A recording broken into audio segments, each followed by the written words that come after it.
Bonjour et bienvenue dans Interview, une émission qui va à la rencontre de différents profils, des hommes, des femmes, avec des parcours, des histoires, des rêves différents. Aujourd'hui, nous avons le plaisir d'accueillir Sophie Esther Pisterman, directrice pédagogique des masters ESIS et ECI TV, productrice, réalisatrice et podcasteuse. Bonjour Sophie. Bonjour et merci beaucoup de m'accueillir sur votre plateau. Merci. Ah, avec grand plaisir. Aujourd'hui, on va apprendre à vous connaître. On va aller dans les profondeurs. Oh mon Dieu.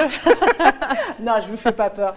Mais avant justement de parler de cette fonction de directrice pédagogique, on aimerait connaître votre parcours professionnel. Oh là là, mais l'émission peut durer combien de temps, rassurez-moi. Ah, brièvement, bien sûr. Brièvement.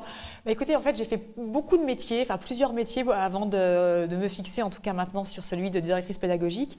J'ai commencé par des études en communication et ensuite je me suis occupée de la communication de plusieurs concessions automobiles dans l'Est de la France, dont je suis originaire, avant de prendre la direction d'une des concessions automobiles, qui étaient des années absolument fabuleuses avant l'arrivée de Carlos Ghosn. Ensuite, j'ai quitté ce monde-là et j'ai monté une start-up dans le monde du mobilier et du design pour enfants. Et j'ai monté pas loin d'une dizaine de boutiques en succursale et en franchise, en France et à l'étranger, à Casa notamment. Et puis voilà, il y a un moment, c'est pas que ça m'intéressait plus, c'est que ça me faisait plus vibrer. Et donc j'ai repris mes études. J'ai passé un MBA en production audiovisuelle juste après avoir terminé le cours Florent, parce que c'était un vieux rêve de gosse et j'avais besoin d'aller au bout de ces rêves. Donc je suis passée de l'autre côté de la caméra après le cours Florent et j'ai remonté une société de production. Et puis je suis tombée dans le professorat et là, ça a été la révélation. Qu'est-ce qui vous passionne le plus? Oui, le professorat, les cours Florent, rêve de petite fille, c'est ça? Ah, c'était vraiment un rêve de petite fille. J'ai été sur les planches, je pense, dès que j'ai su parler, voire avant, avec les mimes. C'était vraiment un rêve de gosse, de provincial, que de me dire un jour, je monterai sur les planches. Donc j'ai écrit une pièce de théâtre que j'ai produite à l'école, vraiment avec les moyens du bord. On avait écrit, on avait eu tout le processus. Et puis après, la vie vous rattrape aussi un petit peu. J'ai été maman très tôt, donc voilà, il fallait vite être dans le monde du travail. Et ça a été une fabuleuse aventure que à 33 ans, revenir sur les planches. Après, on se frotte un petit peu au crépi de la réalité. On se dit qu'on était un petit peu vieux, entre guillemets, dans le sens pas vieux 33 ans, mais vieux sans avoir fait vraiment carrière jusque-là. Et j'ai dit non, en fait, l'image me passionne trop et je suis repassée de l'autre côté. Voilà. Et me voilà 10 ans plus tard. De toute façon, j'ai lu votre parcours professionnel, très beau parcours. C'est vrai atypique, oui, atypique, mais très beau parcours, très riche. Oui. Je pense que vous avez fait de très belles rencontres. Je crois que ma vie, de toute manière, elle est jalonnée par deux choses. La première par les rencontres et la deuxième par un insatiable besoin de curiosité, tout le temps d'apprendre. Moi, je suis toujours quelqu'un qui apprend aux toilettes, même j'apprends, je me fais des tutos. Ça ne faudra pas le garder, ça, quand même. Mais c'est vrai que je suis sans arrêt en train de vouloir apprendre des nouvelles choses. Je trouve que c'est comme ça qu'on ne vieillit pas. Et effectivement, avec les rencontres, quoi. Ouais.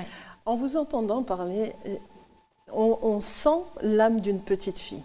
Ah oui. Bon, bah, écoutez, ça me fait plaisir qu'on puisse encore dire ça. Si. Mais c'est vrai que j'ai mis peut-être longtemps à prendre soin de la petite fille qui était en moi, justement, et aujourd'hui, elle s'exprime et je fais les choses jamais par obligation, toujours par passion et par engagement. Vraiment, c'est un mot pour moi qui est hyper important, que ça soit dans mes relations avec mes amis, avec mon amoureux, avec mes filles et évidemment avec mes étudiants. J'ai besoin d'avoir en face de moi des gens engagés. C'est ça. Et entiers, je pense. Et entiers, oui. Après, on compose. Bien sûr. Quel a été le déclic pour vous permettre justement de prendre soin de cette petite fille? On va dire une première thérapie et puis ensuite la rencontre, comme vous disiez. Avec des coachs qui m'ont appris à regarder la vie par un autre prisme. Et puis il y a eu un déclencheur en disant, c'est une formule un peu bateau, mais ouais, va au bout de tes rêves et ne sois pas dans la contrainte. Voilà. Et ce jour-là, on va dire qu'après avoir s'être débarrassé des dernières scories de l'enfance, parce qu'on a des parcours jalonnés aussi parfois de souffrance, de tristesse, de chagrin, d'avoir perdu certaines choses ou certaines personnes. Voilà, je me suis vraiment reconstruite et Et c'est vrai qu'on parlait de l'âge tout à l'heure en off, mais je crois que je suis très heureuse d'avoir bientôt 50 ans et d'arriver avec autant de sérénité et de savoir capter la joie. Je crois que c'est ça qui est important, c'est capter n'importe quel petit moment de joie. Et ça me façonne. En vous écoutant, vous saviez, interview, c'est le profil de différentes personnes, mais c'est aussi se mettre à nu. Vous l'avez senti? Oui. Parce que je sens beaucoup vos émotions qui ressortent. Cette tristesse de cette petite fille qui, enfin, a compris qu'elle devait prendre soin d'elle, qu'elle devait foncer dans ses rêves et casser tous les préjugés, casser les fausses croyances qu'on ne va pas y arriver. À partir du moment où on enseigne une manière d'être, parce qu'à nos étudiants, on leur enseigne de la technique, mais on leur enseigne aussi une manière d'être, quelle crédibilité aurais-je si moi-même, je n'étais pas dans cet engagement-là et dans ce lâcher-prise-là en disant il faut que tu ailles au bout de tes rêves et choisis le métier qui te convient et qui va faire en sorte que tu n'as pas l'impression d'aller travailler et trouver un métier qui te nourrisse financièrement, bien entendu, mais intellectuellement aussi. Bien sûr. Pour moi, c'était hyper important d'être aligné entre ce que je dis à mes étudiants sur la partie savoir-être et puis ce que je ressens moi-même. S'il y a une dichotomie entre les deux, on sent que ça ne va pas fonctionner. On sent beaucoup l'engagement oui. En vous, cette passionnée, engagée et à la fois qui transmet et qui donne énormément. Écoutez, j'espère, ça c'est peut-être à mes étudiants ou à mes ex-étudiants de le dire, mais c'est vrai que j'ai ce besoin-là. C'est peut-être aussi le fait d'être maman. J'ai été maman très jeune. Moi, ma fille, elle a eu 28 ans. La petite dernière, elle a 9 ans. Mes filles ont 20 ans d'écart. Je vois quelle maman j'étais à l'époque, quelle maman je suis aujourd'hui et quel discours différent et plus mature et plus serein aussi que je peux donner. Et quelque part, j'ai la même notion d'engagement avec mes filles qu'avec mes étudiants dans le sens où c'est vrai que parfois je peux être dure aussi, je l'entends. Mais entre guillemets, c'est pour leur bien. On n'est pas là pour les caresser dans le sens du poil, on est là pour les préparer. Comme une mère prépare ses enfants à la vie sans vouloir trop les mettre dans quelque chose de trop cocooning, parce que quand ils vont sortir du nid, ça va faire mal. Pas les traumatiser non plus. Avec mes étudiants, c'est un peu la même chose. C'est dire, attendez les gars, notre métier, en plus celui que vous faites aussi, des médias, de la communication, de l'audiovisuel, c'est des métiers avec un très fort taux d'engagement. Si vous n'êtes pas là, c'est pas parce que vous n'êtes pas bon, c'est juste parce que c'est pas le bon métier. Mais si vous êtes là, moi ce que je veux, c'est à la fin que vous m'appeliez en disant j'ai trouvé ma voie. Je parlais du signe noir. Pour moi, c'est quelque chose que j'ai vécu. Petite en disant mais je suis jamais à ma place, j'ai l'impression que c'est jamais là qu'on m'attend et j'arrivais pas à déployer mes ailes. Aujourd'hui oui, et puis demain peut-être je ferai autre chose. Là ça fait quand même 10 ans que je fais ce métier, donc j'ai réussi un petit peu à me stabiliser professionnellement, mais je suis incapable de vous dire où je serai dans 2 ans quoi. Si autre chose me porte et si je sens que j'ai un autre engagement ailleurs et qu'on m'attend ailleurs et que ma prochaine mare ça sera ailleurs, j'aurais eu quand même le sentiment d'avoir été, j'espère, la plus engagée possible dans la mission qui était la mienne, celle de les amener sur le marché de l'emploi et sur le marché de leur épanouissement personnel. Pour moi, c'est hyper important. En vous écoutant, c'est vrai que j'ai ce côté où je vous amène vraiment dans les profondeurs de votre cœur, de votre âme. En vous écoutant, il y a ce doute, peut-être, de dire est-ce que réellement j'apporte du bonheur à mes étudiants ? Évidemment, et le doute, c'est formateur. Les doutes, c'est ce qui nous fait avancer. C'est comme la curiosité, c'est dire, ok, est-ce que j'ai été assez loin ? Est-ce que je suis allée au bout de mon explication ? Est-ce que je suis allée au bout de l'explication que je dois leur donner pour qu'ils comprennent ? Bien entendu, mon Dieu, le jour où je doute plus, il faut m'abattre. Non, on ne va pas faire ça quand même. Est-ce que vous recherchez l'excellence pour vos étudiants ? Bien sûr. C'est ça ? Bien sûr. Pour moi, c'est... Il y a beaucoup d'écoles, même si la mienne est un peu hybride, audiovisuelle et digitale. Mais bien sûr, je vais les mener jusqu'à l'excellence. Et quand ils rendent quelque chose, je leur dis toujours, allez chercher les étoiles. Et puis, c'est pas grave si vous vous trompez, mais allez chercher les étoiles. C'est d'abord pour vous.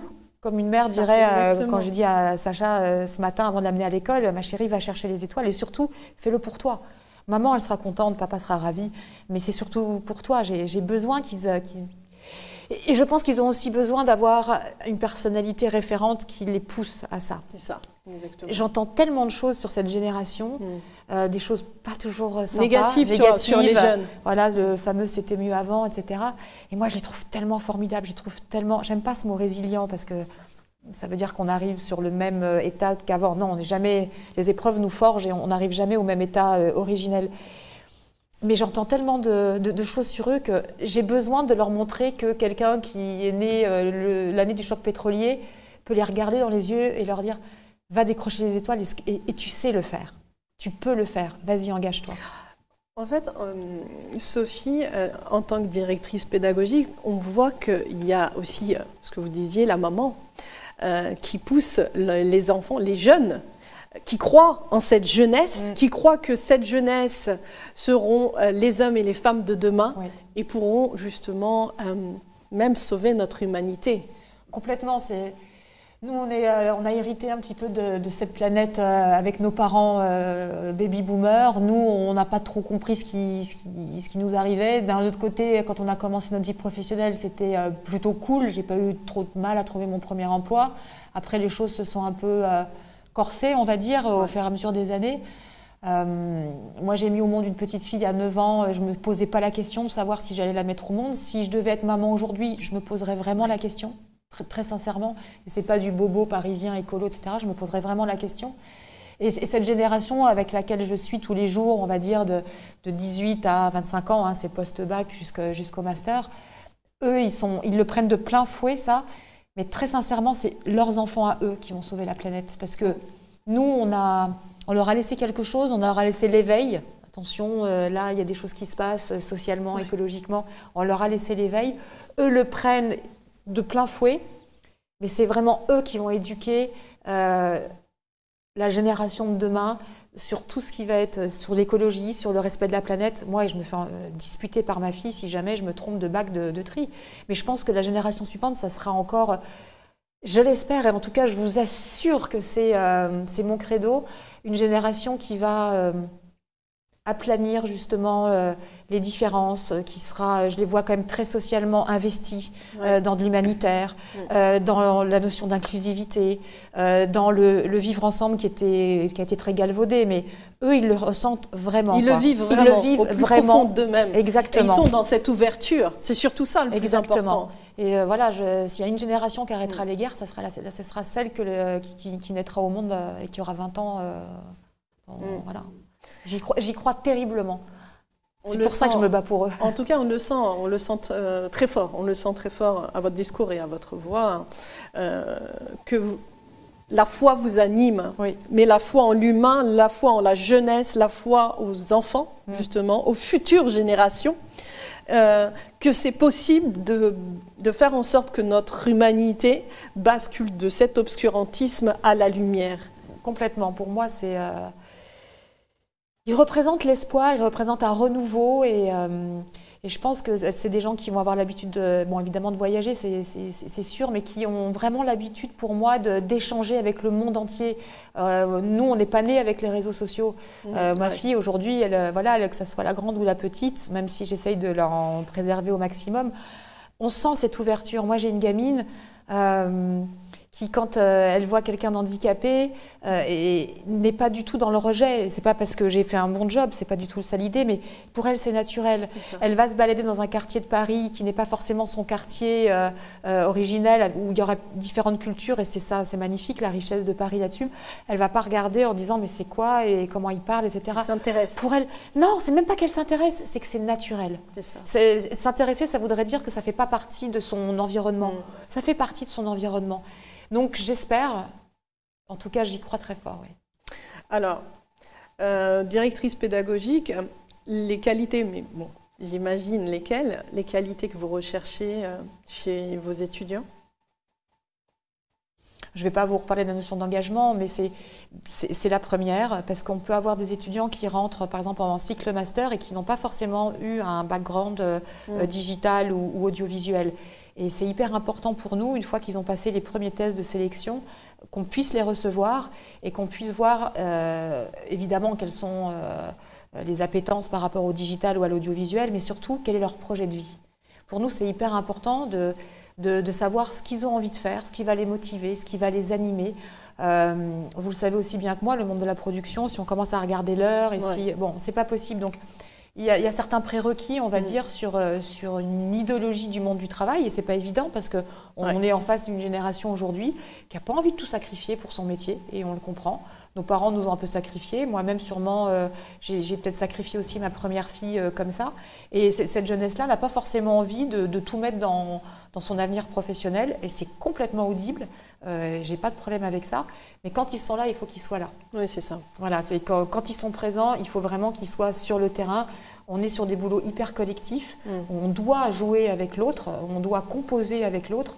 S'il n'y a pas d'engagement à ce niveau-là, ça va être compliqué. Donc l'engagement, la curiosité, l'altérité, et je crois que c'est déjà pas mal. Quel conseil vous donneriez justement à ces étudiants qui veulent travailler dans le cinéma? Je ne sais pas s'il y a vraiment un conseil à leur donner. Vous savez, les gens qui viennent à nous dans le cadre de l'ESIS, l'école d'image et du son, ils savent très bien ce qu'ils veulent. C'est des gens qui sont nés avec le cadre dans la main, avec le micro dans la main. On n'a pas vraiment de souci d'engagement à l'ESIS. C'est des gens merveilleux. Je viens de passer un séminaire avec eux, on prépare un concours. Et ils ont une culture cinématographique énorme qui a été aussi apportée par les différentes plateformes, par cette profusion de contenus, aujourd'hui gratuits ou enfin gratuits, rarement gratuits, mais en tout cas via les plateformes et via un abonnement auquel ils peuvent prétendre. Ils sont super curieux, ils sont super cultivés, ils ont le sens du cadre. Et puis le fait que leur main soit le téléphone soit le prolongement de leur main, ils savent déjà dire ah, tiens ça on va mettre ça comme ça. Donc sur les candidats à l'ESIS, une fois de plus, c'est effectivement montrer ou démontrer leur appétence par rapport au son et à l'image, mais c'est des étudiants, moi je me régale, c'est la première année que je suis dans ce poste-là, mais quel bonheur de travailler avec eux. Sophie Pisterman, ça passe tellement vite cette interview, et c'est vrai qu'on a beaucoup parlé sur vous en profondeur. Est-ce que vous avez des rêves que vous n'avez pas réalisés? Alors j'ai des rêves logistiques que je n'ai pas réalisés, soit en parachute, des choses comme ça. Après, j'ai tellement consacré ma vie à ne jamais renoncer et à jamais regretter qu'au moment où je vous parle, je me sens tellement alignée à tous les niveaux de ma vie que j'ai pas de rêve absolu, j'ai pas de... L'instant présent me va bien, je m'y sens bien. J'ai pas de rêve, mais je voudrais éviter le cauchemar d'avoir à me réveiller un matin en disant « Waouh, t'es plus à ta place ». Voilà. Mais de rêve absolu, non, moi je suis... Je suis pas une ambitieuse. Et mon parcours le montre. Je vais là où la curiosité me porte, là où les rencontres me portent, mais j'ai pas un plan de carrière très, très clair. Après, oui, les rêves sont plus de l'ordre du personnel, on va dire, et pouvoir peut-être, oui... Ah, je vous ai perturbé là. Oui. Ah, je perturbe beaucoup, hein. Mais c'est ça aussi, c'est aussi ça le but de cette émission interview, c'est de permettre aussi aux invités de prendre conscience de beaucoup de choses en eux que vous avez déjà pris conscience. Mais aller au-delà, qu'est-ce que vous faites réellement pour vous? Vous voyez, Sophie? C'est vrai que oui, c'est vrai. Après, voilà, j'ai deux romans en attente et. Voilà. Et ils ont du mal à sortir. Mais justement, il faut les faire sortir. Voilà, il faut avoir du temps de cerveau disponible, comme disait monsieur de TF1, et je l'ai pas toujours parce que je suis tellement dans mon travail, je suis tellement happée par mon travail que j'ai dit, allez, aujourd'hui, tu t'y mets, et puis je vais te rattraper. Et peut-être que justement, il est temps de les finir. Je sais, il serait grand temps de les finir parce que c'est comme une espèce de petite tâche d'arrière-plan qui dit, Sophie, ton perso, là, pour l'instant, il est bloqué là, il faudrait quand même que tu arrives à le faire sortir. Ouais, j'aimerais bien, à titre personnel, de pouvoir sortir ces deux romans qui sont pour l'instant au stade de l'inachevé. Et c'est vrai que j'ai un boulot qui est très logistique, très pragmatique. Mais c'est vrai qu'en termes de création et sur le côté un peu artiste de ma personnalité, voilà, c'est quelque chose que je malmène peut-être un petit peu. Justement, ce sera le mot de la fin. Il est important justement de ne plus vous malmener, mais de vous réaliser. Parce que vous donnez tout aux autres et vous vous oubliez. C'est une manière aussi de... La prochaine fois, vous allez venir avec votre mon roman. OK? Ok, merci beaucoup. Merci. Merci, Sophie. Merci Un grand beaucoup. merci. Et puis, vous avez vu, il y a beaucoup d'émotions chez RTV. Et c'est ça, en fait. On aime donner le vrai. C'est ça. C'est l'authentique, c'est la spontanéité. Et c'est surtout le cœur. À très bientôt.